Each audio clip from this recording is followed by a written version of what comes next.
Samantala, utos ni Pangulong Bongbong Marcos sa Department of the Interior and Local Government, pag-aralan ang mga paraan para mapauwi si dating Congressman Zaldico na nakaharap sa mga kaso kaugnay sa flood control projects. Itinanggi naman ng kampo ni dating engineer Henry Alcantara na binawi niya ang kanyang testimonya. Balitang hatid ni Rafi Tima. Nasa DOJ si dating DPWH Bulacan First District Engineer Henry Alcantara.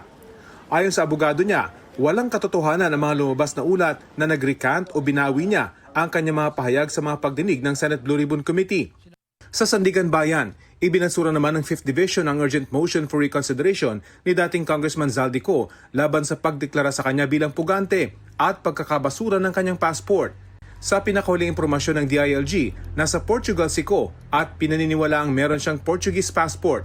Ayon kay Interior Secretary John Vic Rimulya, nag-utos na si Pangulong Bongbong Marcos na pag-aralan ang mga paraan para maibalik si Co sa bansa sa lalong madaling panahon. There is the Interpol, there is the United Nations, there are other agencies which we can pass through. So pinapag-aralan niya sa amin kung paano gagawin. Ang mga sasakyan namang iniuugnay kay Co at kinumpiska nitong Huwebes, nananatili sa kustodiya ng Independent Commission for Infrastructure o ICI. Ayon kay ICI Special Advisor Rodolfo Azurin, kung mapapatunayang pag-aari ni Co ang mga sasakyang nakapangalan sa ilang kumpanya, malaking tulong ito para mapalakas ang kaso laban sa dating kongresista. Ang titignan mo dyan, ano ba yung mga kontrata na nakuha ng company na yan? Di ba? And then, kailan na-acquire yung sasakyan?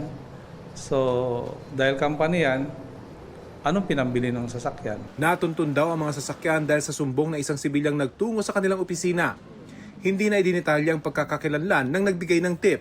Panawagan ng ICI, tularan siya ng iba pang may nalalaman sa mga ari-arian ng mga sangkot sa flood control scandal. Kung yung mga nakakaalam, ganun din ang gagawin, mapapabilis talaga yung asset recovery natin. Sa ngayon, di raw makapagbigay ng referral ang ICI kaugnay sa investigasyon sa flood control projects. Kulang daw kasi sila sa commissioner. Sa mga original na commissioner ng ICI, si ICI Chairman Andres Reyes Jr. na lang ang natira matapos mag-resign sina Rogelio Singson at Rosana Fajardo. Hindi raw sila apektado ng bali-balitang mabubuwag sila.